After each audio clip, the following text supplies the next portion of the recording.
We should all be suspicious when somebody tells us that Judaism is objectively superior to all other religions. We're understandably inclined to believe such claims.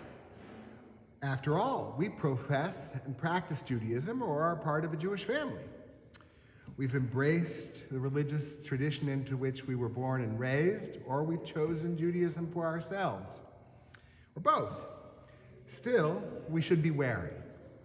All religions are true, and by definition superior for those who adhere to them. I remember learning as a child about one specific aspect of Judaism that seems better, or at least kinder, friendlier than Christianity. A Jewish person, I was taught, could not be considered a good person by Christianity, since anybody who does not believe in Jesus is consigned to eternal damnation. By contrast, Judaism teaches that people who are not Jewish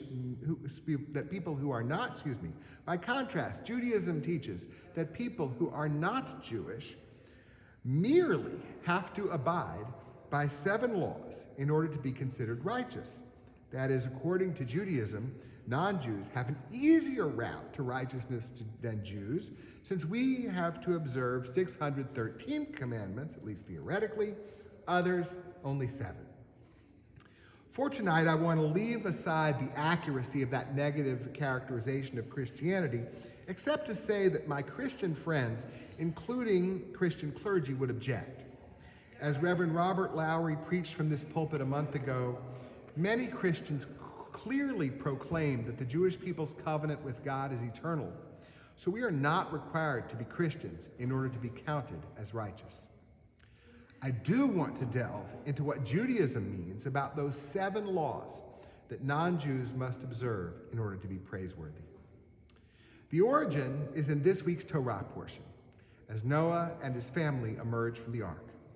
God says, "Every creature that lives shall be yours to eat, as with the green grasses. I give you all these. You must not, however, eat flesh with its lifeblood still in it. But for your own lifeblood, I will require a reckoning. I will require it of every beast. Of humankind, too, will I require a reckoning for human life. Of everyone for each other. Whoever sheds blood, by human hands shall that one's blood be shed. For in the image of God, humankind was made. Be fertile then, and increase, abound on the earth, and increase on it." 3 commandments are clearly delineated in this passage. Murder is forbidden. Also, Noah and his descendants, that is all humanity, are told that we must kill animals before we eat them. We're also commanded to propagate the species. However, when our sages interpreted these verses to codify the 7 laws that all humans must follow, they did not include the be fruitful and multiply part.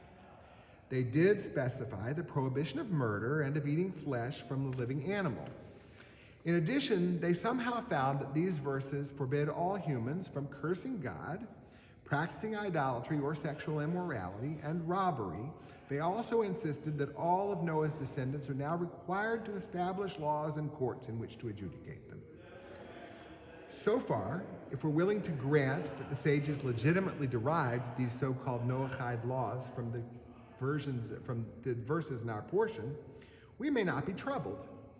Asking that others respect and not insult our God, and that all human beings refrain from murder, incest, idolatry, robbery, and animal cruelty, and even that they establish a legal system, is reasonable, and is indeed much less than we ask of ourselves as Jews.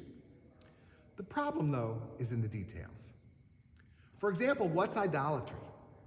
Until the late Middle Ages, Christianity was widely considered to be polytheistic idolatry, as Jews could not wrap their hands around the idea that the Christian Trinity is a form of monotheism, and worse, regarded veneration of statues and paintings of Jesus to be idol worship.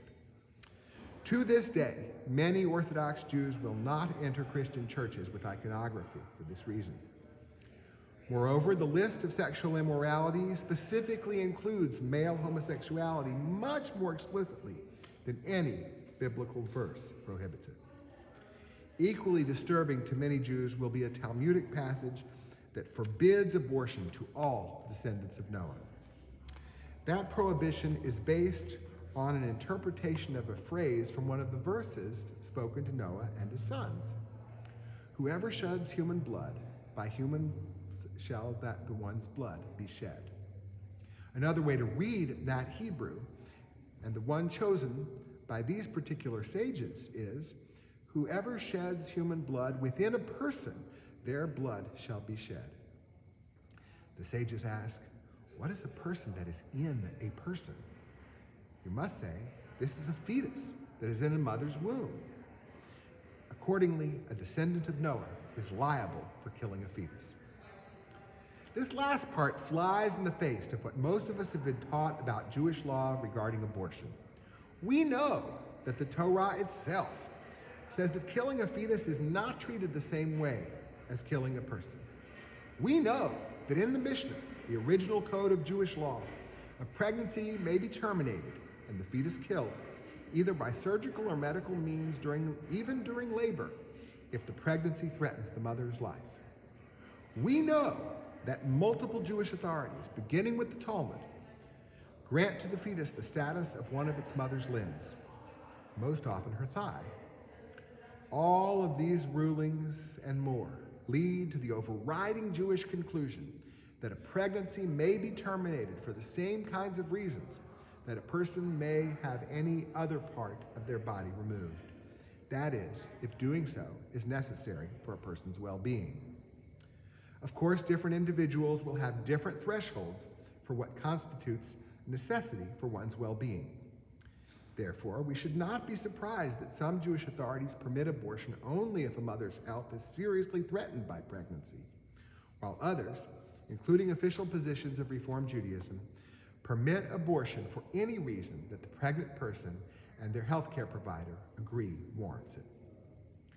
Perhaps we should not be surprised then that one Orthodox anti-abortion legal text admits, in the matter of abortion, the Torah was more stringent for non-Jews than for Jews. This may be because many Gentile nations tend to devalue life to the extent that some are suspected of bloodshed. We, of course, do not regard our neighbors of various faiths or no faith to be suspected of bloodshed. We would do well not to imagine Jews or Judaism to be better than other people or faiths more broadly.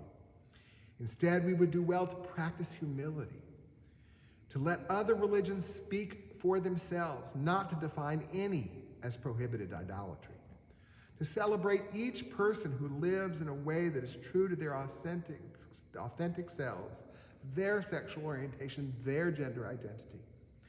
And we must add, particularly this year, to fight for the right of every pregnant person to determine their own fate in consultation with their chosen healthcare professional and their God as they see fit.